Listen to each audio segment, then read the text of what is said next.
turn it over to Marina Minnick. Marina Minnick is the Solar Programs Coordinator at CUB, and she's going to be telling us more about solar options today. Thanks so much for coming, Marina.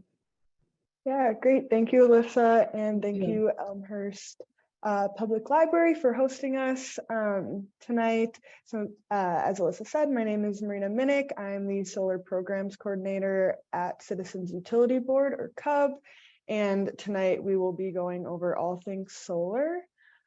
So before we get too far into the presentation, I like to do a bit of a roadmap.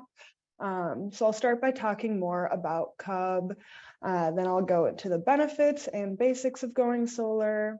After that, I'll talk about all the different incentives that are currently available. And next I'll step through the different options you have for solar. So there's leasing versus owning, a program called Community Solar, and an income qualified program called Solar for All. And then I'll end off just talking a bit about energy efficiency. That's what our night will look like here, or at least the next hour. So to get started, just introduce Citizens Utility Board, or CUB. We are a nonprofit, nonpartisan organization, and we work on consumer protections in the utility space. So we work to keep gas and electric rates as low as possible, and we advocate for clean and affordable energy and energy policies in Illinois.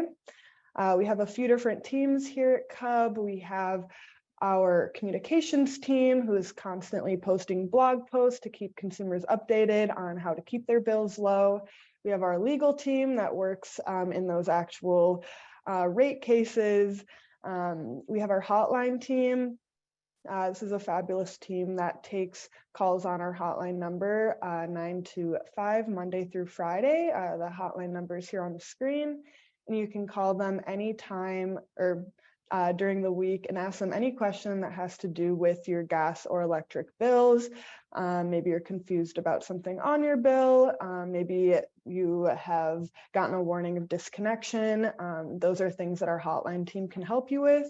You can also call if you have questions about solar or energy efficiency, and you'll be routed to other people on our team. Like if you call about solar, you will be routed to me. And then we also have our website, which is also on the screen, where we have dozens of fact sheets and guides on things that are energy, gas, and solar related as well. And then finally, we have the outreach team, and that is the team that I am a part of. So we do around 500 outreach events a year in communities all across Illinois.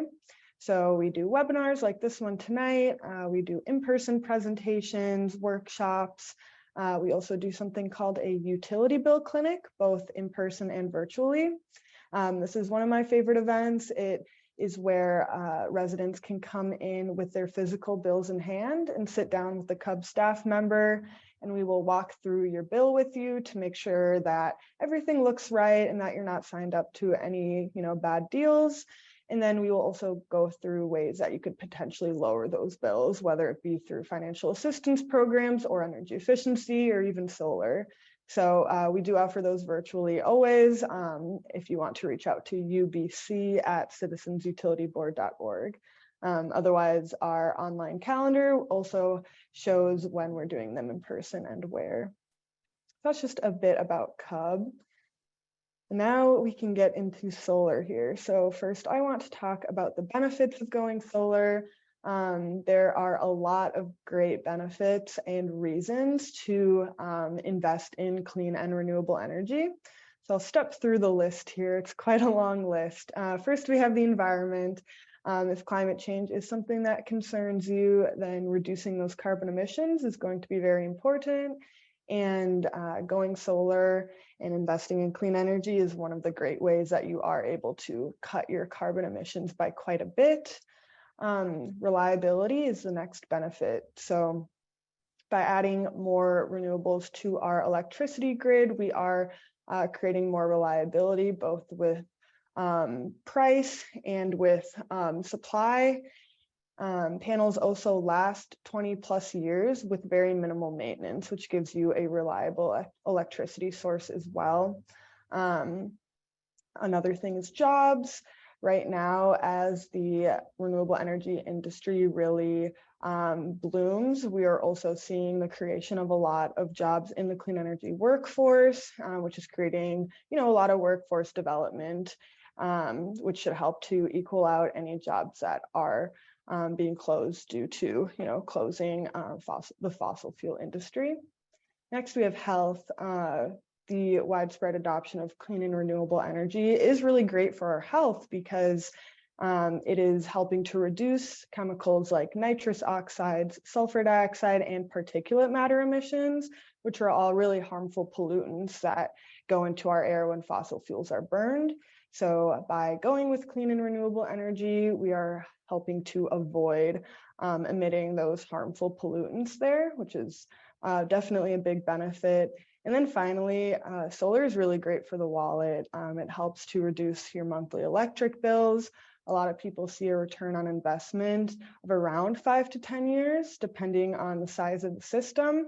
And like I said, panels last 20 plus years. Usually they're warranted for 20, but last a bit longer with a degradation rate of around 0.5% a year. They also increase the value of your home. And in Illinois, that increase in the value of your home does not lead to an increase of property taxes, thanks to our tax code here in Illinois. So those are just a few of the main benefits of going solar. And just to really drive home the benefits of the environmental benefits of solar, the widespread adoption, or one solar system, can offset over 260,000 pounds of CO2 over the course of 25 years, which is equivalent to any one of these statements on the screen. So you really are helping to reduce carbon emissions quite a bit just by changing something in your home. And I just like to show this. How is ComEd doing? This is a graph from March 31st, 2022. And ComEd currently has 1% solar power. Utilities are required by law to start implementing more renewable energy into their portfolio, but in my personal opinion, they're not going fast enough. So I think it is really important that if you are able to do so, converting to solar in your own home can make a really big difference, since we're only at 1% here so far through the utility. All right, now we can get into solar basics here. So this is how solar actually works and what it would look like on your home. And I like to start out by showing a solar irradiance map, because here in Illinois, one of the first questions I usually get about solar is, do we get enough sunlight in Illinois for solar to even be worth it? And the short answer is yes, and I like to prove it to you with this map here. So solar irradiance map, this means that this map is showing how much sunlight we get on average in certain parts of the United States. So as you can see, the red area in New Mexico, Southern California, Arizona, that's where we get the most sun on average in our country. And in the very dark blue and purple area, like the Pacific Northwest and Alaska, that's where we're getting the least amount of sunlight. And you can see Illinois is right in the middle there with that green color. So we're pretty much getting the average amount of sunlight for the US. And then in the bottom right corner, I like to show Germany. Germany is very dark blue and purple. So they do not get much sunlight at all. Dare I say less than Seattle. But they have the most solar installed per capita in the entire world, with very ambitious goals to continue implementing a lot of solar nationwide. So I think if Germany can do this in a meaningful way, adopt a lot of solar, then so can the United States, and most definitely Illinois can do it as well. So now that we know that Illinois in general is good for solar, let's think about individual roofs. So here are a few different considerations you should think about when thinking about going solar. So the first thing to know is that there's something called the solar window. The solar window is from 9 a.m. to 3 p.m. and this is the most important time for your sun to get unshaded sun.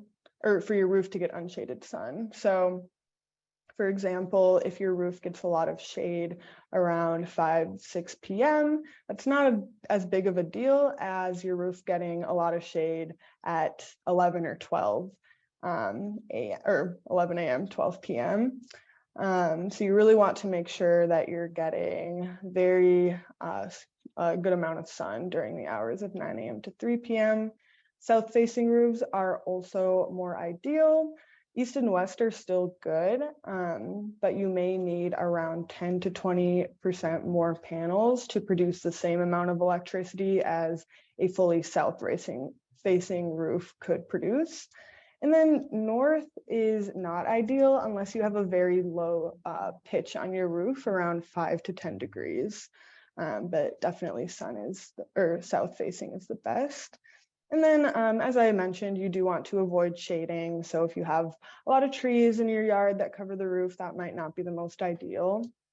You can get a kind of beginner's idea of how much sun your roof gets by going to Google Project Sunroof. There you can enter in your address and it will produce a solar irradiance map similar to the one I have on the screen here. That the purple is where roofs are shaded versus the bright yellow and white is when roofs that get a lot of sun. And so there you can kind of get an idea to see if you do have good sun exposure on your roof and to see if your roof is an ideal candidate. This is a good place to start, but I would still recommend getting quotes from installers just to make sure, because it is not the most accurate program. It's much more accurate if you go to a solar installer, and most of them will do quotes for free for you. Some other things to consider for roof mounted systems. First, I have weather, so snow, hail, and wind loading. You can start with snow. A lot of people have concerns about snow on their panels. First, will long-term snow coverage end up damaging those panels in the long run? The answer is no, they are built to withstand snow. Another common concern is, will the weight of snow and the panels put too much pressure on your roof? The answer is also no. Panels actually are lighter per square foot than snow. And when installers put panels up on your roof, they do a structural inspection to make sure that your roof would be able to handle both snow and solar panels. So that should be fine. And the third question about snow, people ask, do the panels still produce electricity when they're covered with snow? If they're fully covered, then unfortunately, no, they will not produce any electricity.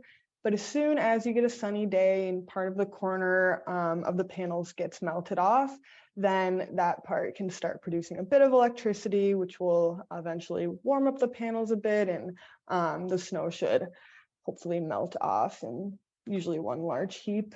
That being said, it is important to consider where you are putting those panels.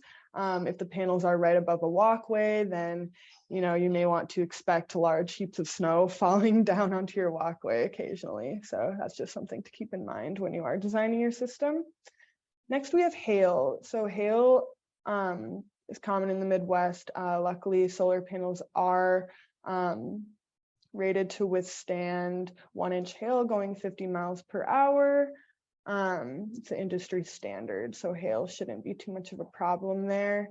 And then wind loading. Some people are concerned that, between the gap of the roof and the panels, a wind sail could be created, but there's usually only a 3-inch gap between the roof and the panels, so that shouldn't be a problem either.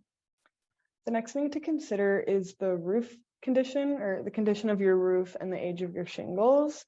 If you do have an older roof that won't last much longer, maybe you're around 5 years out from needing a new roof, 5 to 10 years, you may want to consider replacing your roof before going solar, or at least having someone come out and inspect your roof to see if it will be okay to hold panels for around the next 20 years. Because it is a cost to take panels down, replace the roof, and then put them back up. So if you can avoid them, that would be best. And then finally, if you do have a squirrel or critter problem in your yard, there is something called a critter guard that you can ask your installer about. This is kind of a black plastic lining that would go around the panels and seal that entrance between the roof and the solar panels so that you don't get squirrels going in between there and getting at the wires. So that is something to consider there. All right, so how do panels actually work? We can explain this. So of course, when you get panels on your home, the hope is that those panels will take energy from the sun and convert it into electricity that is usable by the home. So how does this work? First, we have photons. So when the sun shines down on to the solar panels, essentially photons or pockets of light energy are shining down onto the panels. And this energy will be absorbed by the panels and it will excite the electrons within the panels, which creates DC power or DC electricity. So DC is what is created by solar panels. It's what's used in batteries, but it is not usable by the outlets in our homes or by the utility grid. So step 3, that DC power needs to go through an inverter. And it is then converted into AC power, which is commonly used in the home and businesses. So inverters are sometimes thought of as the brain of the solar system. That electricity is then sent through an electric meter, which tracks both the power produced and consumed.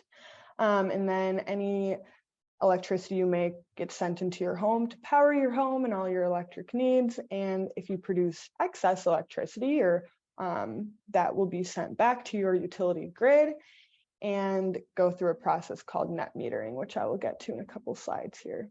So that's kind of the flow of how your panels do produce electricity for your home. Another cool thing I like to point out is that today most inverters offer something called module level monitoring, which is pretty exciting. So it used to be more common to have something called a string inverter, where all the panels will be strung up to one larger inverter. But now in residential properties, we usually have something called microinverters or a string inverter with micro optimizers, which is all kind of fancy and confusing, but essentially it means that there's something on every single panel that is either optimizing output or is converting that DC to AC. And the beauty of module level monitoring is you get something like this on the screen, an application or a website where you can track the production, system health, and performance of each individual panel. So it's kind of fun to watch. You can see how much your panels are producing. And the best part is if it does seem like a panel is underproducing consistently, or you think there might be a problem, you can really easily diagnose that, contact your installer, and they can come fix that, whether it is maybe an unconnected wire or a inverter, microinverter that is in need of replacing. It's just a really nifty system. Very exciting that our technology has gotten here. All right, and now I want to talk about kind of how your system is connected to the grid. So a typical system, at least here in Illinois, is called a grid-tied system or a grid direct system. So this means your panels are connected to your home and they're sending electricity to your home, but they're also connected to your utility grid, so that you can receive electricity when the sun is not shining and so that you can send excess electricity back. Because of this connection, if the power does go down, your system will also go offline. This is in order to protect any linesmen who may be doing repairs. So if the power goes out, your power will also go out. This is unless you have some kind of backup battery with a transfer switch, then you could keep some loads running in your home. And a lot of people like to ask, what about batteries? Where are we with those? Currently, batteries are still very expensive. So we typically say that it's not really worth getting a battery unless you really have a reason for wanting to make sure that your power never goes out. So maybe you need to power medical supplies or something like that, then I would maybe recommend a battery or a backup generator. But yeah, right now the technology isn't quite there, so they're still quite expensive.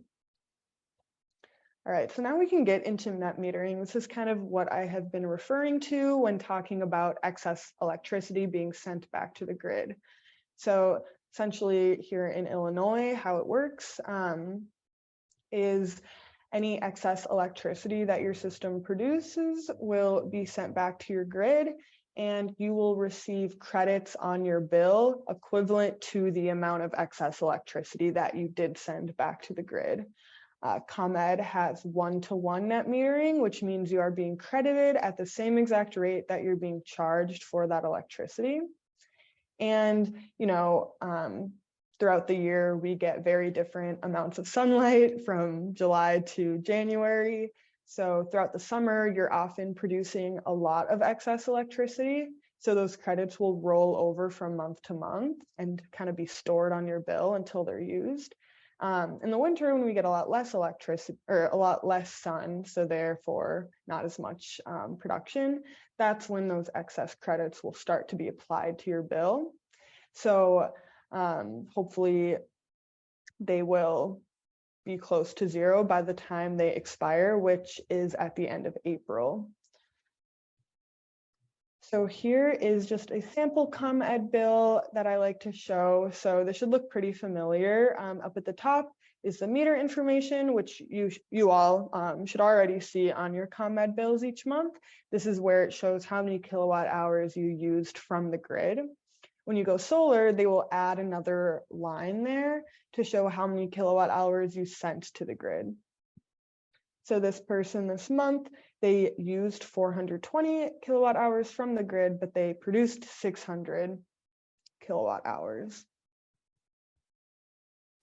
So here you can see they had kind of an excess of 180 kilowatt hours, which is shown there.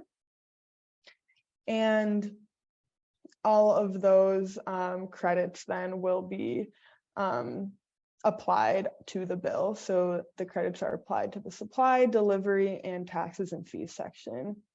One more thing to note is under the basic electric service or standard rate plan, your bill will never be zero. The lowest it can get to is around $15 a month.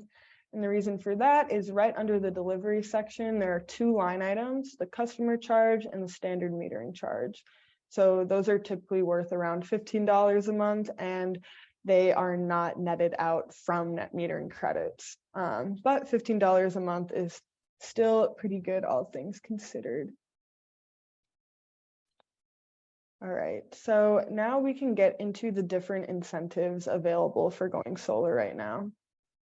So right now, all incentives combined, you can cover around 70% of the cost of going solar.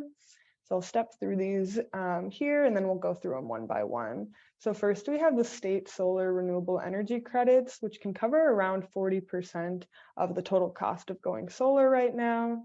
Next, we have the federal tax credit, which is set at 30%.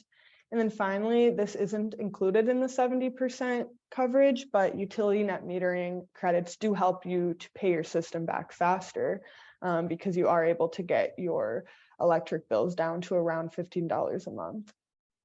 And then in the section, before we move on, I also like to note a couple things. First of all, it is illegal for your homeowners association to outright block you from going solar in Illinois. They can make some rules to make it harder for you to go solar, but they cannot outright block you. And a lot of people also ask how solar affects insurance policy. And it is really hard to say because each provider has a different policy for solar. So some of them say this won't affect your insurance at all, and others do not. So it's really something that you need to talk to your insurance provider about. All right, so now we can get into the first incentives. This is the SREC, or Solar Renewable Energy Credit. So the background on this credit is back in 2016, Illinois passed the Future Energy Jobs Act, which created a program called Illinois Shines. And then in 2021, we passed the Climate and Equitable Jobs Act, which kind of re-upped and expanded the Illinois Shines program.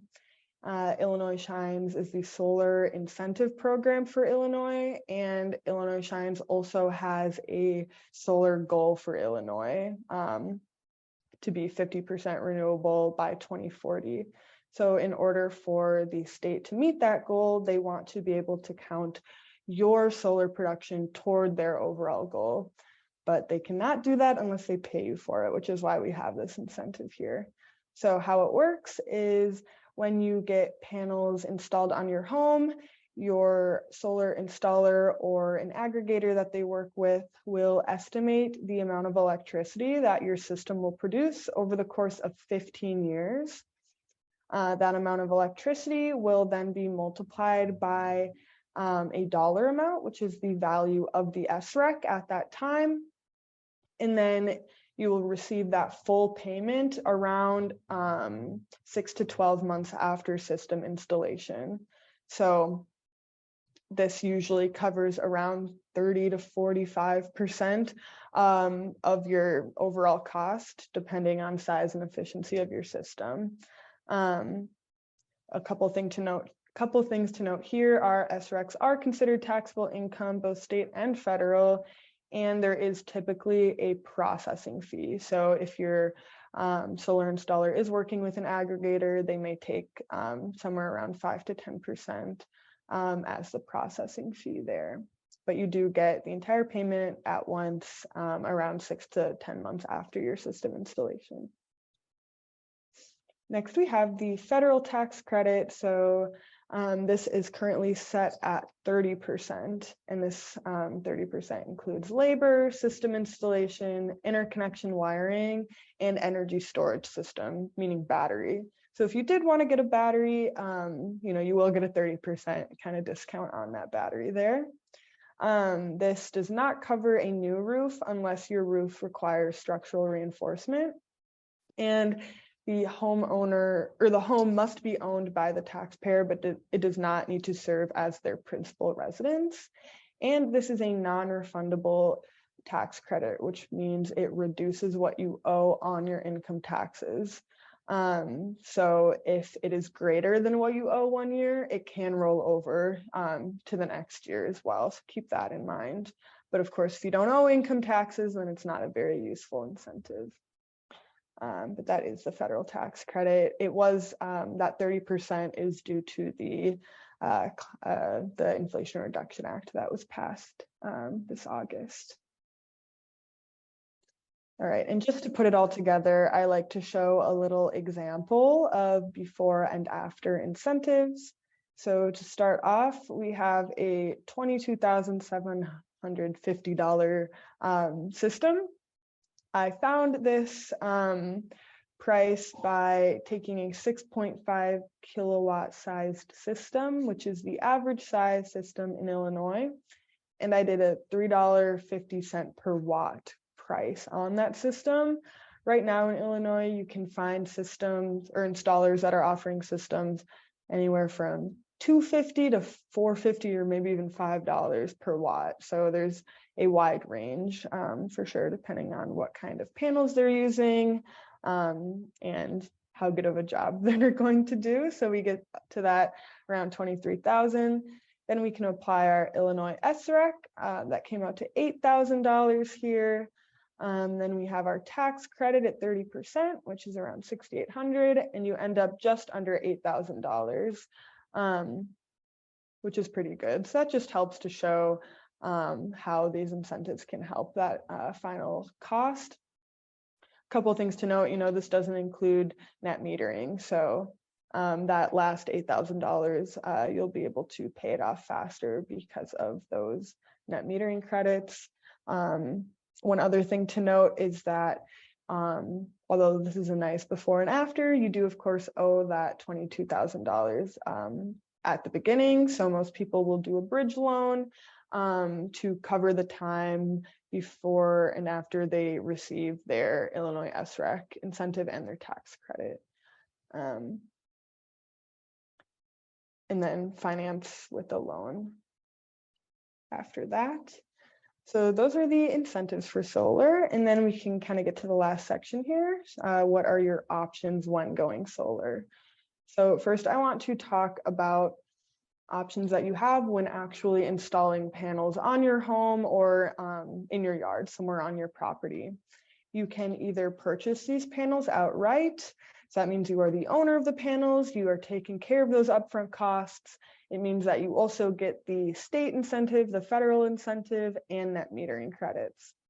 You can also go another route, leasing or power purchase agreement. So a lease is when an installer will put panels on your home, and those panels will power your home and you'll get the utility net metering, but the solar installer will remain the owner of those panels. So they will take care of the upfront costs, they will get the state incentive, they will get the federal incentive. And what you get is zero upfront cost solar. But one thing to note is you are leasing the system from this company. So each month you will need to pay a fixed fee back to this company. A couple things to note is I have seen some of these contracts, and typically these monthly fees are quite high, probably pretty close to what your bill would have looked like without solar. So you're definitely going to save a lot less money in the long run by leasing the system. Another thing is companies are allowed to include up to a 2.9% cost escalator per year. So what you're paying at the end of a 20-year lease might be 50% more than what you were paying at the start. And also there can be some tricky things in the contract when it comes to wanting to move and transitioning out of your contract there. That's kind of a lease, and a PPA or power purchase agreement works almost the same way as a lease, but instead of a fixed monthly payment, it is a price per kilowatt hour each month. So you're paying a rate and then the cost will be based on the amount of kilowatt hours that your system produced that month. So although leases and PPAs can seem pretty nice because you are avoiding that upfront cost, you're typically saving a lot less money in the long run. And at CUB, we really just recommend that you fully explore your ownership options before looking into a lease or PPA. Next, we have something called community solar. So maybe you go home today after this presentation, or you are home, it's virtual, but you go home, you look at your roof and realize that your roof is completely shaded. There's no way that you can get panels. So community solar might be a good option for you. It's a great option for people who can't put panels on their home, and for people who are renters, live in condos, or have shared roofs, or just in any situation that would make it difficult to get rooftop solar. And how it works is that you subscribe to a community solar project that is built anywhere in your utility territory. So I like to show this map. We're up in ComEd, so you can subscribe to any project that is anywhere in the ComEd territory, even if it's 100 miles away. You can still subscribe to it because the electricity being produced in that solar farm is still going onto the same grid, the ComEd grid, that you receive electricity from. So this is kind of how it works with community solar. Anyone can subscribe. So a resident, a small business, can subscribe to something called a community solar garden. This is essentially just a really big community or a really big solar system somewhere in Illinois, maybe on farmland or on a large commercial building. So anyone can subscribe. And then how it works is that each month you will get a credit on your electric bill that is equivalent to the amount of electricity that your subscription produced. So your subscription would be sized to match your average annual usage. So you get that credit.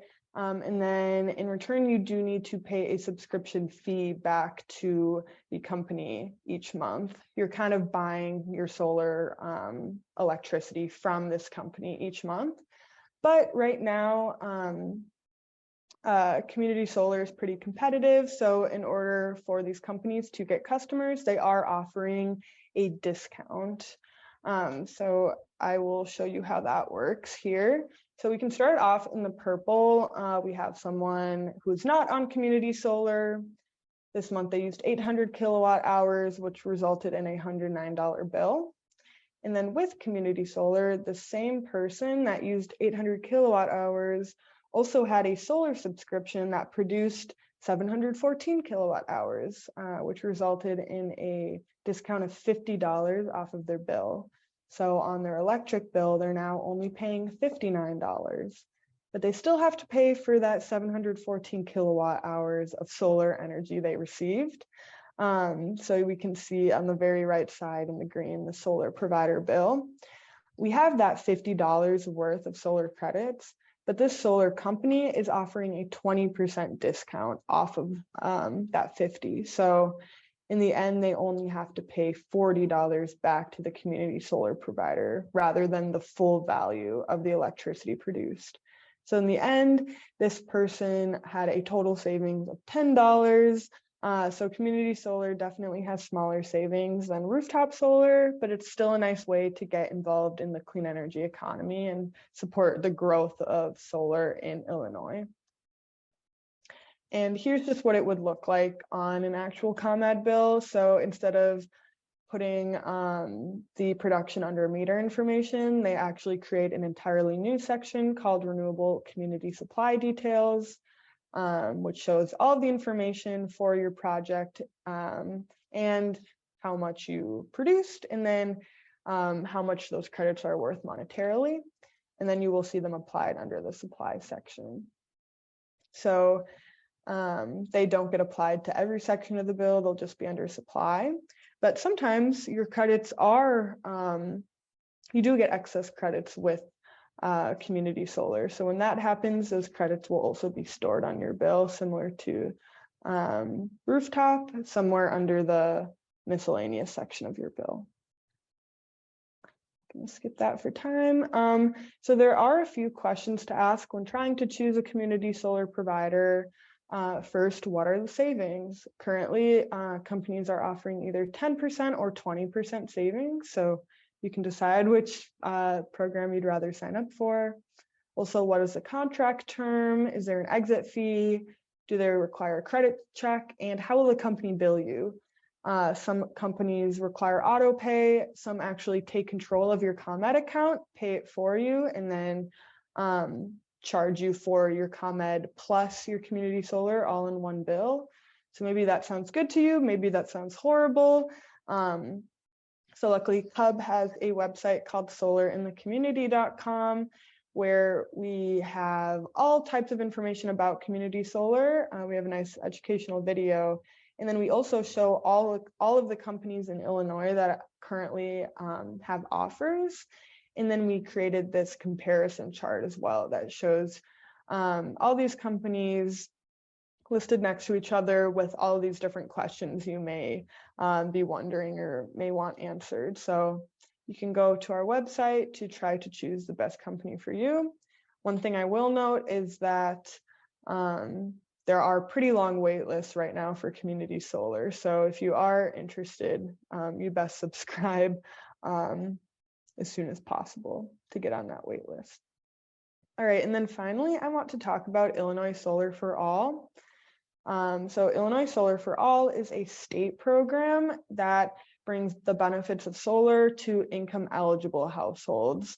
So through Solar for All, you can either get rooftop solar through either a lease or PPA, or you can do community solar. And then there's also another subcategory for nonprofits and public facilities. So the beauty about Solar for All is there are zero upfront costs and maximized savings. So if you are eligible, this is the most affordable way of going solar. You can find out if you're eligible on the website, illinoissfa.com, but the qualification is that you must be at or below 80% area median income, which that depends on household size and region. But if you are eligible, once again, this is definitely the best way to go. So make sure to write down that website at the bottom of the page if you or someone you know thinks that you may be eligible there. Just wanted to share the 2 residential offers right now in the Chicagoland area. So they're pretty similar. There's 2 companies, GR&E and Sunrun, that are offering them. They're offering either a power purchase agreement or lease for either 15 or 20 years on the home. And the great part about these is, I know I had a spooky warning earlier about leases and PPAs, but through this program, it would be $0 upfront costs and 0 monthly dollars. So essentially you're getting these panels on your home for free.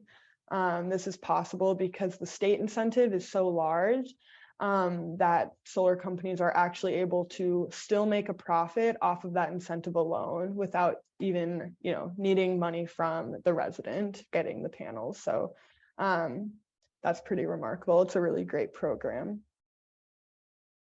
And I just wanted to show, even for community solar, which there aren't any current offers in ComEd right now, but I know the application for developers is opening up soon. So hopefully we'll be seeing more this summer.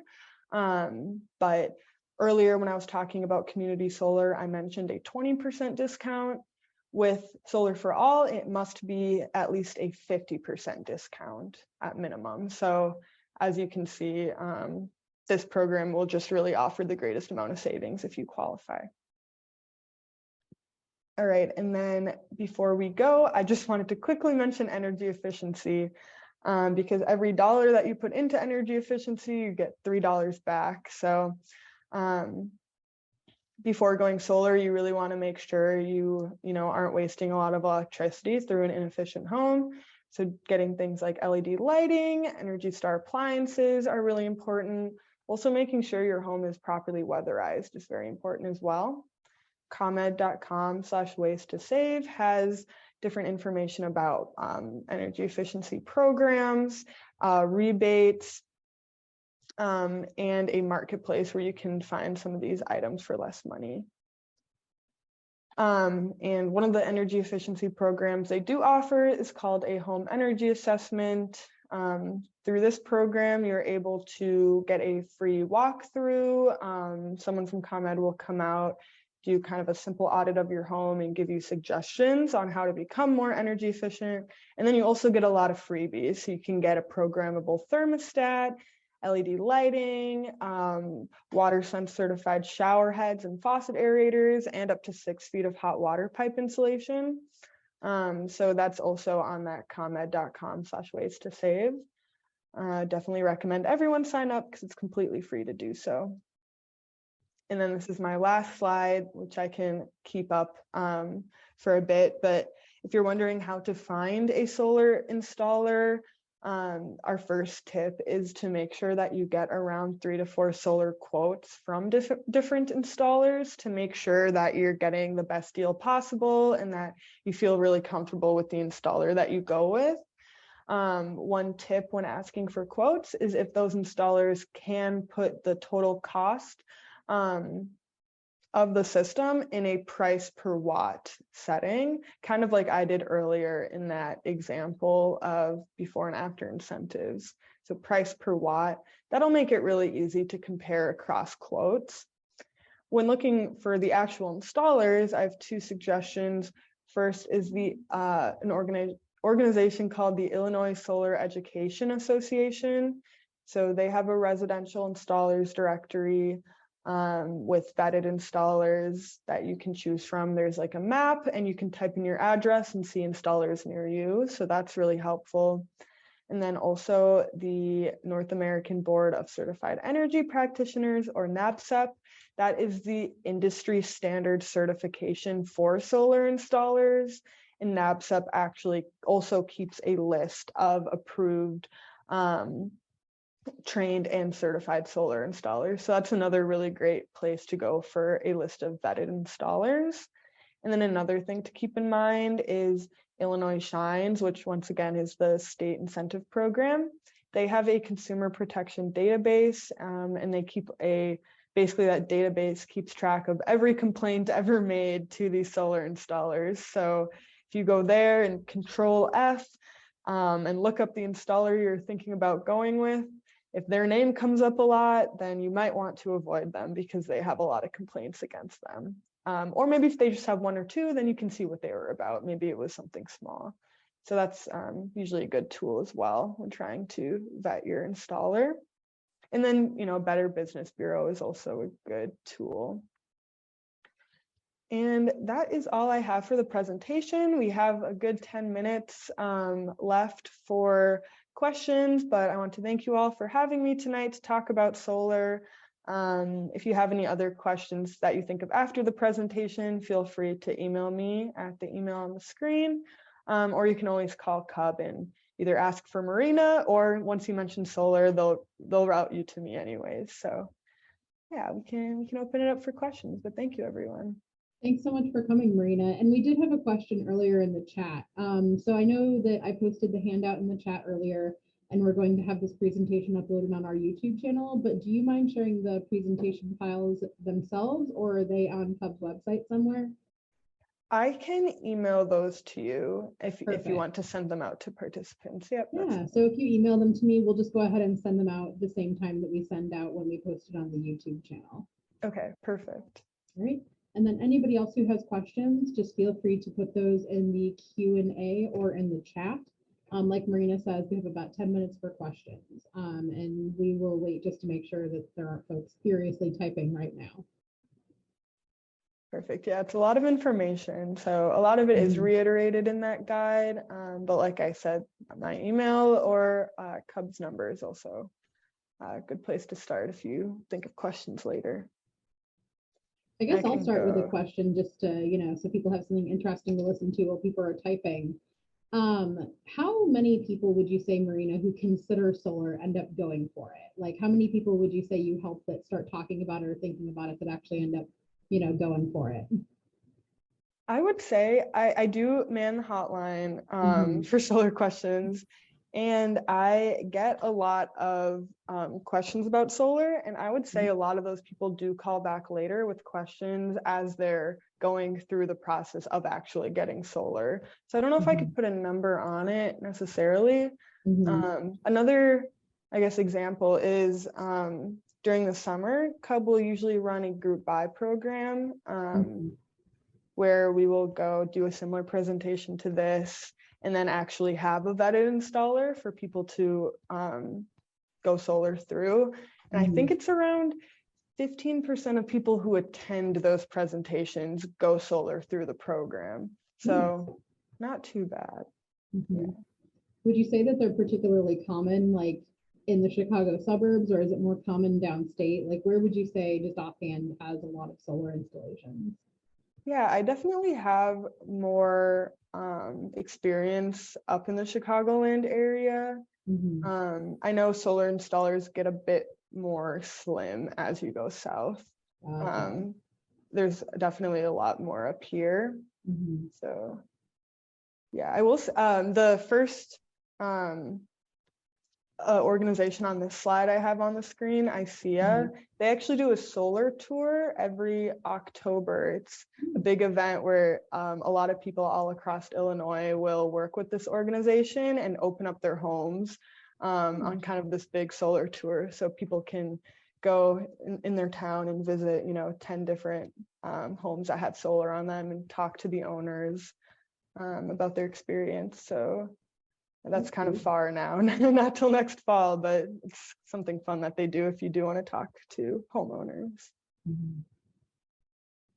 Let's see, I'm not seeing, oh, here we go. I see something in the chat here.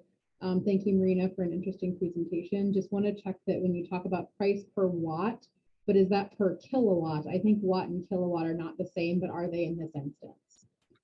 Yeah, so it would be price per watt. So Kilowatt is typically the unit that we use to describe the size of a system. So kind of industry jargon to say, oh, it's a 10 kilowatt size system or a 5 kilowatt size system.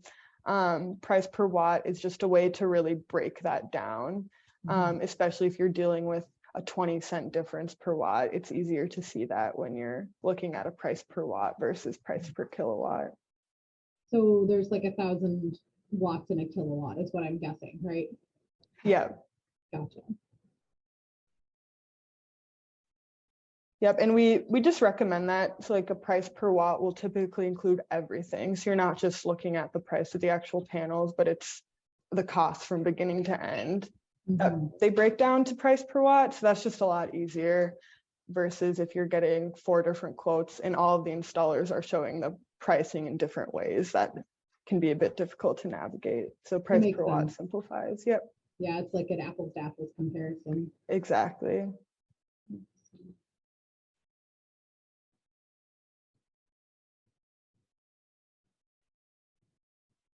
All right, we still have a little time here, so feel free, people, to type in your questions. Yeah, and I know it's a lot of information, so if anyone needs me to go back to a slide, let me know. Here we go. Looks like we have another question. So if we produce more than we consume, will we get cash credit or lose them after the 12-month period? So you do lose them, unfortunately. Through ComEd, you can either pick for your credits to expire at the end of October or the end of April. And for solar, like it's recommended to choose the end of April. And then usually if you have wind, you would have them expire at the end of October. But yeah, unfortunately, they do go away. I wish they didn't, but they do. You got to have a little every light in your house on party, right? Use all that up. No, I'm kidding. Yeah. And that's why sometimes people ask, you know, is there a limit to how large your solar system can be? And there isn't, but, you know, there's no point in having 1,000, you know, credits of kilowatt hours of credits that will expire at the end anyways. So usually it's more financially ideal, I guess, to just size your system as accurately as possible so you're not losing too many credits at the end.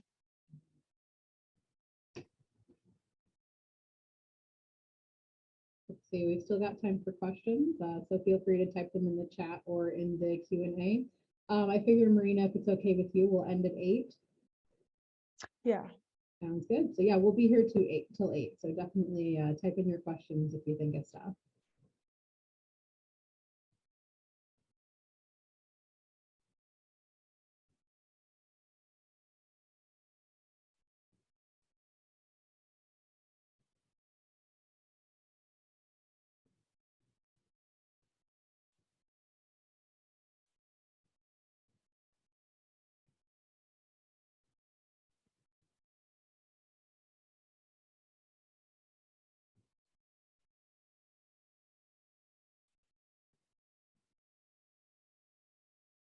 Let's see. So while people are thinking of questions, do you mind talking a little bit more about the virtual utility bill clinics?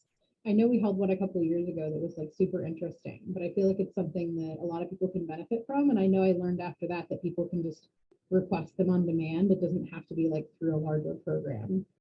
Yeah, well, Melissa, if you do want to schedule one at Elmhurst, we'd be happy to do that. But yeah, yes, we'll definitely do another one someday. Perfect. Yeah, but we opened up a virtual option. I think that was born out of COVID. So with the virtual option, you can reach out to UBC at citizensutilityboard.org, and we'll set up a one-on-one consultation. So it's just you or your household with one CUB staff member. So we typically will walk through any bills that you want. So you can do gas, electric, we do phone bills, Wi-Fi cable, pretty much sometimes water bills, but we definitely don't have as much expertise on those. And we'll walk through those bills and try to analyze and educate. So we usually talk about, you know, what we look for when looking at a bill, and try to spot any problems. So a big thing CUB looks at are alternative suppliers, seeing if people are signed up for those and if it's a better or worse deal than ComEd. and just answer any specific questions you have about any of those bills. And then specifically for gas and electric bills, we will then try to suggest any programs that you may be able to sign up for or that you may be interested in. So we like to talk about the free home energy assessment, any energy assistance programs or weatherization programs you might qualify for. There are different ComEd programs like peak time savings, hourly pricing, AC cycling. There's a lot of different programs that may or may not be your cup of tea. So we try to walk through all of those. And then if you are interested in looking into solar, we'll talk to you about solar, kind of a very summarized version of this presentation, or try to give you some tips or places to start. So yeah, they're definitely very helpful. And I think they've saved a lot of people money over the years, because sometimes there's just something with your bill that you don't realize is costing you a lot of extra money. So it's every definitely single recommend. month too, so it adds up. Definitely, especially the alternative suppliers. Let's see. Well, I've got a captive audience. Oh, it looks like somebody in the chat asked, what's your background, Marina? You seem very knowledgeable about solar. Thank you. So I have a degree in chemistry and environmental studies, and I did a lot of solar related things while I was in school. And then since coming to CUB, I am their solar programs coordinator. So they got me very trained up on solar as well. So I took a couple of courses by an organization called the Midwest Renewable Energy Association. They offer a lot of courses on like solar and energy efficiency related topics. And then just listening to people's questions on the hotline and going crazy and looking for the answers, and being involved in kind of the state policy implementation as well. So just thinking about it every day has helped. I will mention, for those of you who are tuning in who are Elmhurst residents, we do circulate in our Extraordinary Things collection a thing called a kilowatt. That's KILL space A space WATT. It's an electricity usage monitor. So if you're ever curious, like what appliances or things in your home are sucking up all the energy and making your power bills high, we do own a little widget at the library that you can use. Have you ever heard of or used those little kilowatts, Marina? Yeah, that you plug in. Yeah, those are great. That's cool that you rent them out. Yeah, it's like the sort of thing you don't really want to buy, because it's about saving money, not about buying a new widget. So kind of nice to just rent one out. Let's see. Looks like we're just about at 8 o'clock. Any last minute questions? Are we all good? I'm not seeing anything in the chat or in the Q&A. Well, I will make sure to email you the presentation either tonight or tomorrow morning, and then everyone can have access to that. Sounds great. So yeah, when we send out the email that this program is posted on YouTube, it will have the handout and the presentation, and then also the link to the YouTube channel for watching it. So yeah, feel free to share with all your friends and family, and hopefully at least somebody who's thinking hard about solar has learned something new today. Thanks so much, Marina. Thanks so much, everybody, for coming. Yeah, perfect. Thank you, everyone, for coming and for having me.